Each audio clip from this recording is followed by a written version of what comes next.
Good morning, students. In the second lecture of cash flow statement, we are going to study the classification of activities. Before these videos,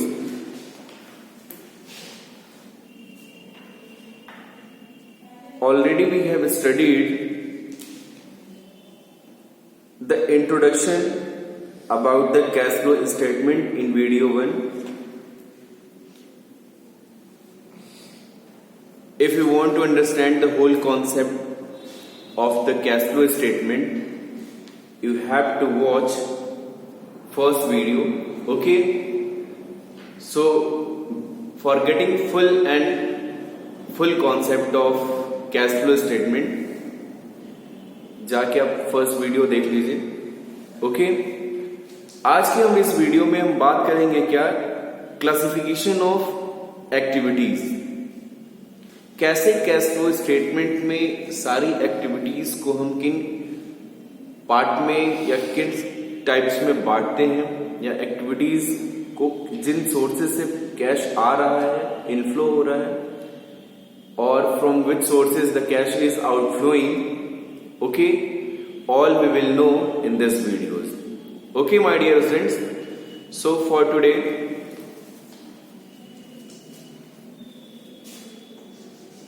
activities. In the business concern, already we have do the lots of activities for operating a business. So these activities is classified as in three types. First one is operating activities.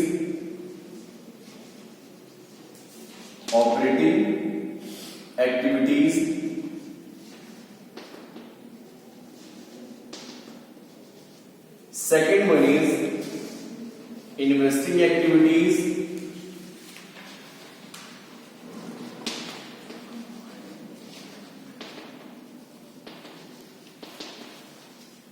And third one is financing activities.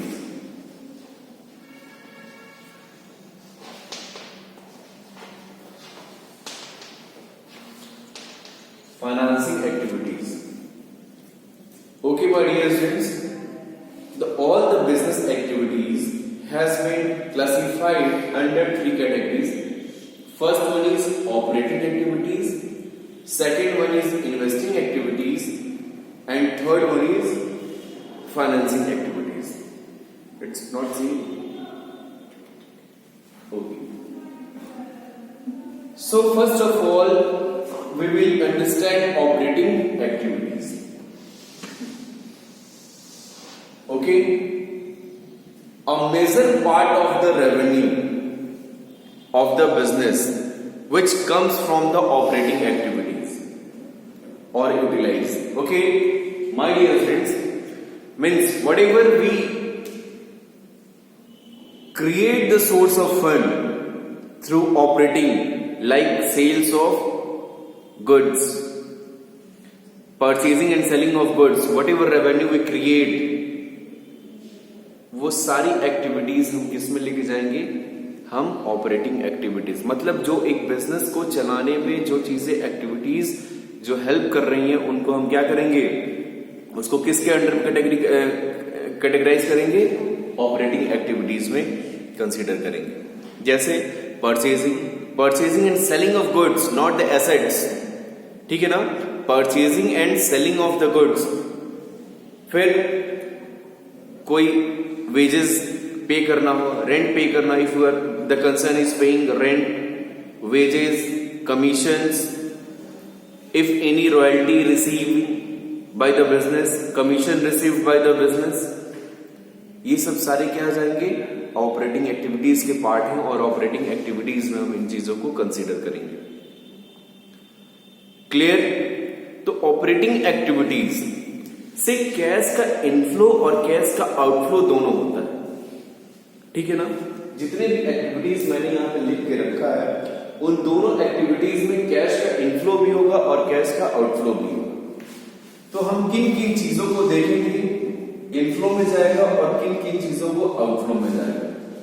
तो यहां हम लिखते हैं क्या, inflow, और यहां लिखते हैं हम क्या, आउटफ्लो। ठीक है, ये सभी चीज आप लोग लिख लेंगे अपनी कॉपी में, क्योंकि इस कॉन्सेप्ट क्लियर होना बहुत जरूरी है कैश फ्लो स्टेटमेंट बनाने के लिए।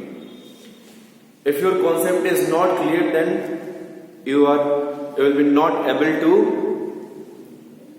prepare cash flow statement. So first of all आप अपनी कॉन्सेप्ट को क्लियर करिए, क्या क्या चीजें कौन कौन से हेड से बिलोंग करती हैं, किस एक्टिविटीज में बिलोंग करती हैं, इस चीज को जानना आपको बहुत जरूरी है। क्लियर? तो सबसे पहले लिखते हैं, note down, inflow, under inflows activities, inflow में क्या क्या चीजें चली आएंगी। सबसे पहले आएगी इनफ्लो में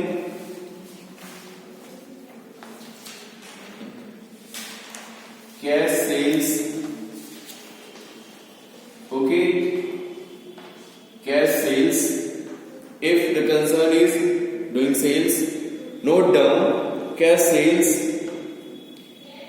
cash received from royalty, cash received from royalty, cash received from royalty,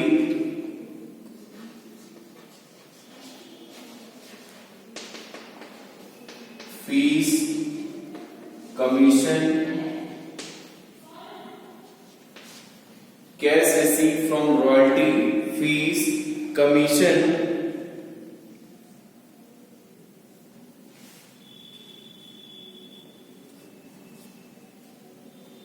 next cash received from account receivable, account receivable, account receivable में debtors and BR both will be included। इनके थ्रू, अगर इन activities के through कोई भी पैसा business में आता है तो उसको हम क्या मानेंगे, इनफ्लो मानेंगे। और वो इनफ्लो किस हेड की मानेंगे, ऑपरेटिंग एक्टिविटीज का इनफ्लो मानेंगे। Clear? We will consider as a inflow through operating activities. First one is cash sales, second one is cash received from royalties, fees, commission, third one is cash received from account receivable. Account receivable में क्या जाएगा, debtor and bills receivable. Okay my dear students, okay. अब हम देखेंगे outflow. Under operating activities पैसा जाएगा किनको किनको। तो सबसे पहला पॉइंट आता है क्या, cash purchase,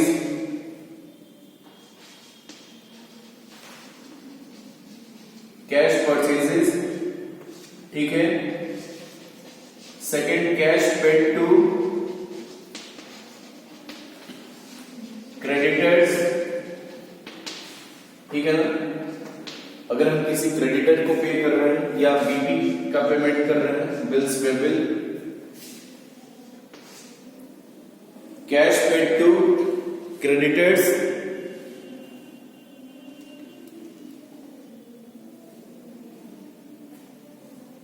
payment of operating expenses,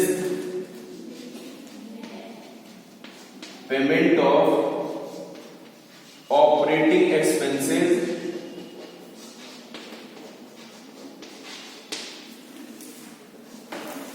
and payment of income tax.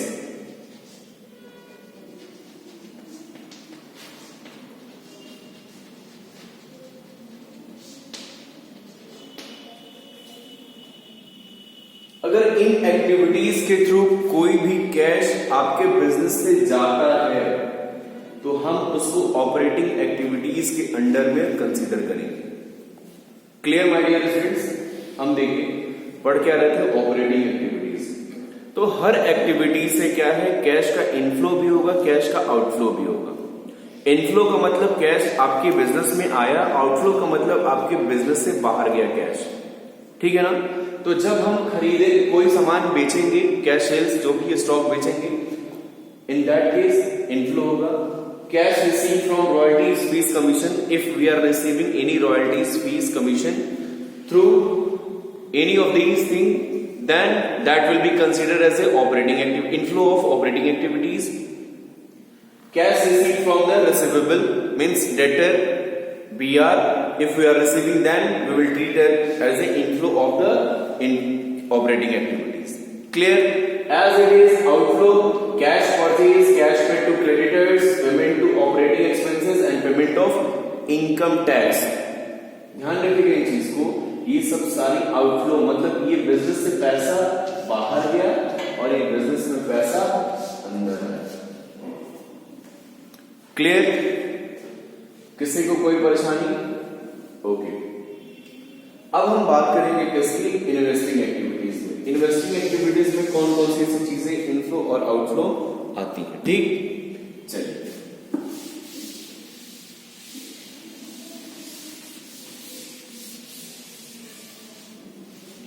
ऐसे ही ऑपरेटिंग से जैसे एक्टिविटीज है वैसे ही कुछ इन्वेस्टिंग एक्टिविटीज हैं जिनके थ्रू कैश का इनफ्लो और आउटफ्लो होता है। हम देखेंगे कौन कौन सी ऐसी चीजें हैं जिनके थ्रू कैश का इनफ्लो होता है और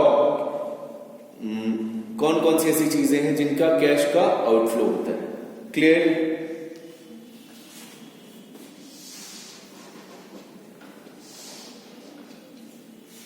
inflow, outflow,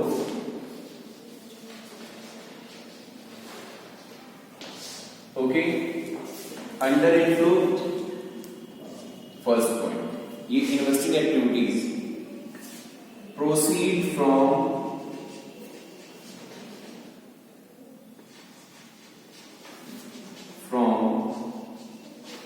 cell of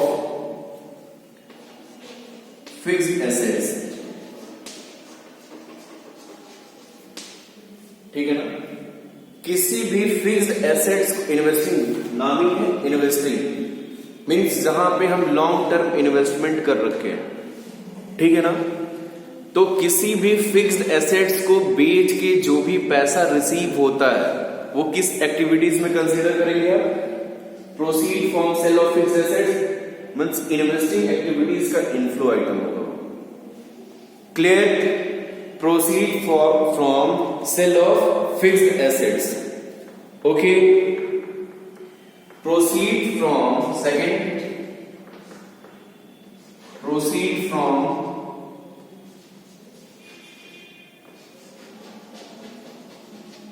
sale of non-current investment.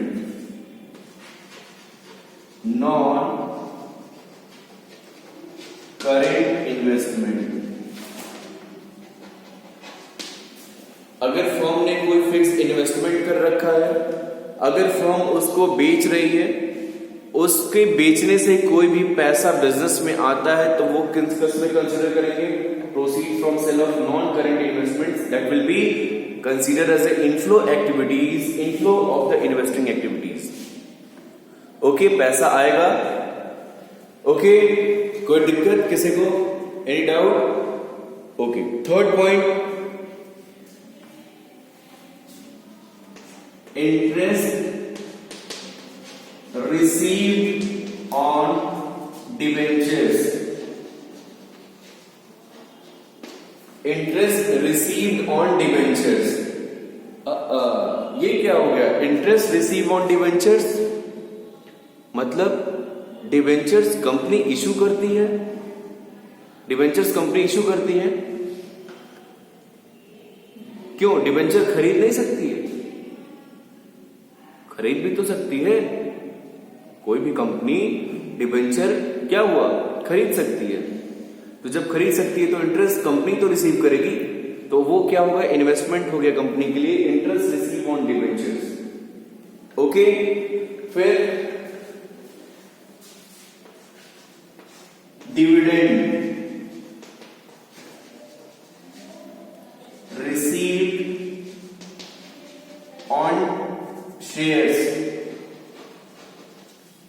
ठीक है ना।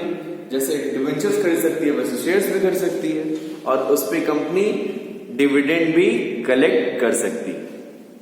क्लियर? कोई परेशानी? तो इनके थ्रू कोई भी कैश का इनफ्लो आपके बिजनेस में होता है तो उसको हम क्या मानेंगे?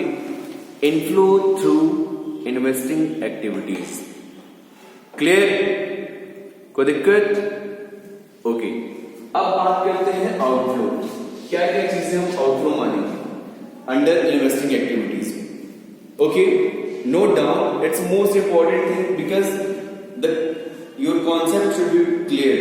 ओके ना? तो जब तक आप लिखेंगे नहीं चीजों को आपको याद नहीं होगा, तो इसलिए इसको इन सब सारे पॉइंट्स को आप लिख लेंगे। Okay, next, purchase of fixed assets investing activities है। हम कहां पैसा यूटिलाइज करेंगे? जहां पे हम कोई एसेट खरीदेंगे या इन्वेस्टमेंट खरीदेंगे, वहीं पे हमारा पैसे का यूटिलाइजेशन होगा। तो अब देखिए क्या होगा, परचेज ऑफ फिक्स्ड एसेट्स, पहला पॉइंट हो गया। एंड सेकंड पॉइंट हो गया purchases of non current investment. Purchases of non-current investment. If we are purchasing non-current investment, मतलब हम इन्वेस्ट कर रहे हैं पैसा, if we are investing in non-current investment, then that will be outflow.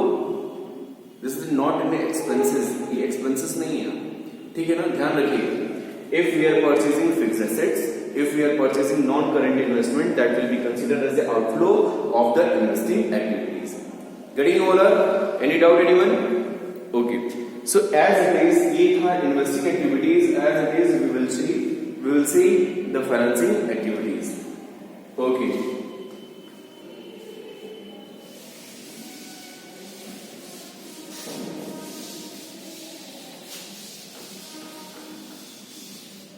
अब बात करते हैं हम किसकी? फाइनेंसिंग एक्टिविटीज की।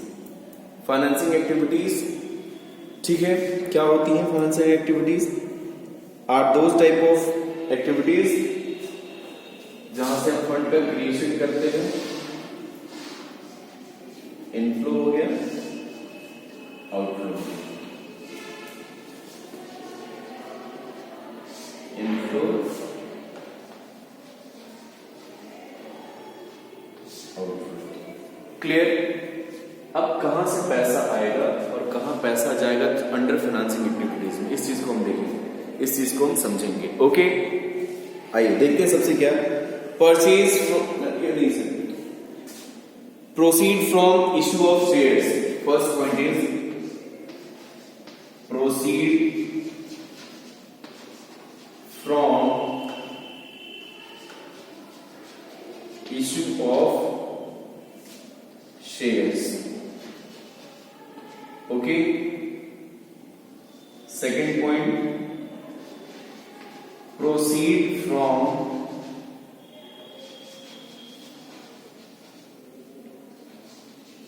Issue of debenture.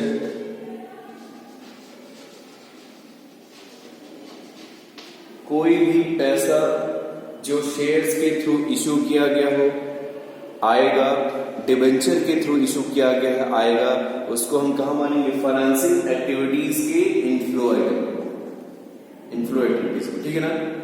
वो पैसा आएगा थ्रू फाइनेंसिंग एक्टिविटीज के अंडर में कंसीडर करेंगे, ठीक है ना? थर्ड पॉइंट,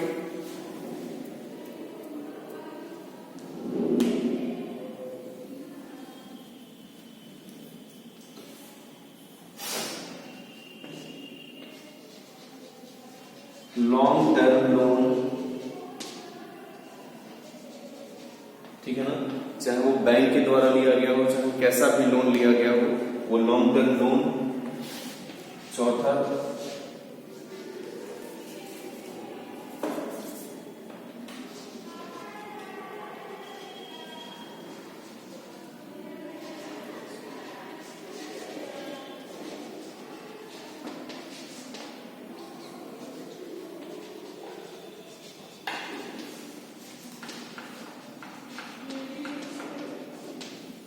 मैंने लिखा increase in the balance of bank overdraft and cash credit. If the balance of both is increasing that means we have taken short term loan. ठीक है ना, हमने छोटा लोन ले रखा है और हमारे बैंक ओवरड्राफ्ट का बैलेंस बढ़ा है, इसका मतलब ये पैसा इनफ्लो हुआ है, हमने इस चीज को लोन ले रखा है। तो ये सारे पॉइंट्स अगर आते हैं तो कहां आप डालेंगे? इनफ्लो ऑफ फाइनेंसिंग एक्टिविटीज के इनफ्लो में आप ये सब सारे आइटम जाएंगे। ठीक है, अब देखते हैं आउटफ्लो में क्या क्या चीजें जाएंगी। सबसे पहले आउटफ्लो में कौन कौन सी एक्टिविटीज हम डालेंगे? Payment of by back of equity shares, payment of by back of equity shares, payment of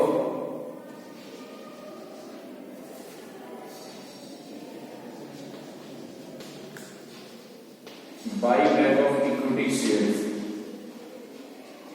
ठीक है, first point. Second, payment of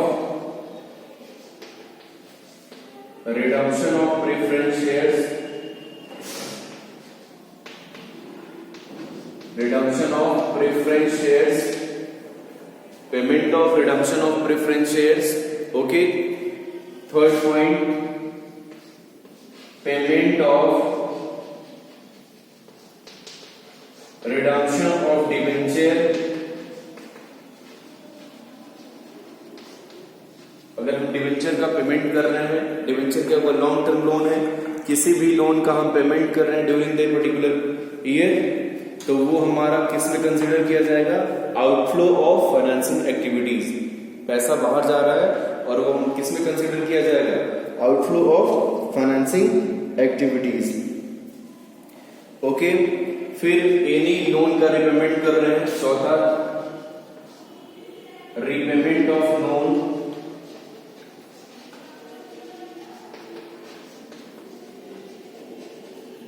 ध्यान रखिएगा, लोन का रिपेमेंट कर रहे हैं आप, कहां जाएगा? Outflow of financing activities. 3 activities हैं, ऑपरेटिंग, इन्वेस्टिंग, फाइनेंसिंग। फाइनेंसिंग के सारे टर्म से सारे फाइनेंसिंग में जाएंगे। Clear? Payment of interim dividend, 5वां point, payment of interim dividend,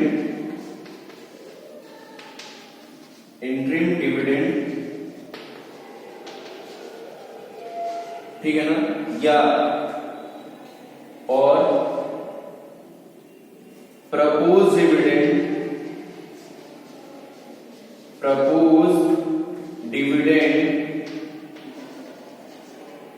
of previous year, payment of interim dividend या propose dividend of previous year. अगर पिछले साल का कंपनी ने कोई डिविडेंड देने का प्रस्ताव रखा है, उसको भी हम यहां शामिल करेंगे। ठीक है ना, clear? Next, payment of interest on long term and short term loans,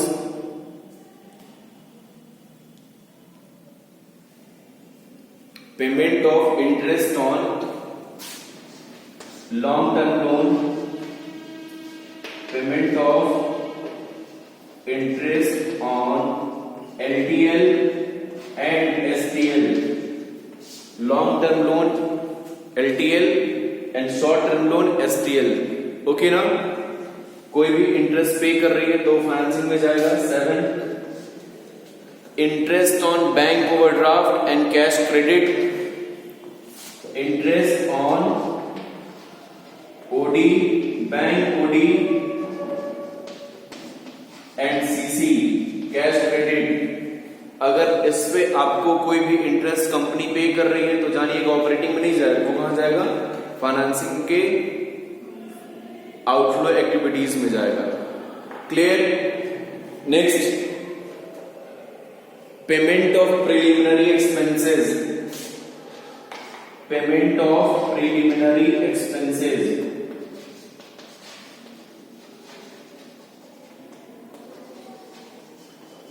payment of preliminary expenses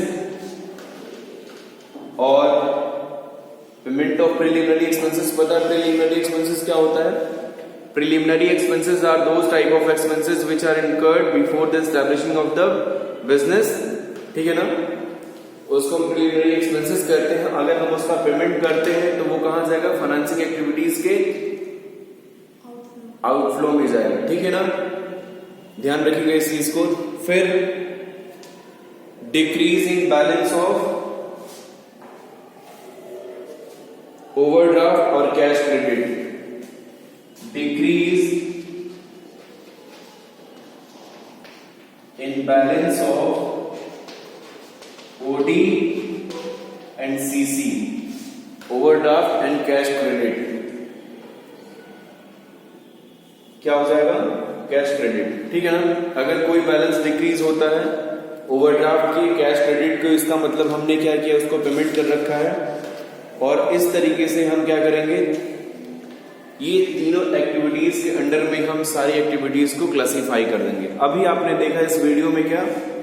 operating activities, investing activities and financing activities, कैसे एक्टिविटीज को क्लासिफाई किया गया है, किन किन एक्टिविटीज में। तो क्वेश्चन लगाने के लिए कैश फ्लो स्टेटमेंट के आपको इन एक्टिविटीज को आपके क्या है?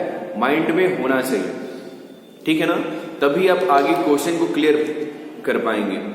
ऑपरेटिंग में कौन सी एक्टिविटीज आएंगी, इन्वेस्टिंग में कौन सी एक्टिविटीज आएंगी, एंड देन फाइनेंसिंग में एक्टिविटीज आएंगी। तो आज की वीडियो में इतना ही। कल के वीडियो में हम देखेंगे format of preparation of cash flow statement, how we will prepare the cash flow statement, ठीक है ना, कैसे इन सारी एक्टिविटीज को हम सम अप करेंगे, मतलब कैसे एक ही चीज में, एक ही फॉर्मेट में कैसे लिखेंगे, इन सब सारी चीजों को हम कल देखेंगे, कल के वीडियो, नेक्स्ट वीडियोस में। ओके, अगर आपको इसमें कहीं भी कोई प्रॉब्लम होगा, कोई प्रॉब्लम है, तो आप उसको कमेंट में मुझसे पूछ सकते हैं, ठीक है। तो आपने देखा आज operating, investing and financing activities, ठीक है ना। So for today, thank you very much.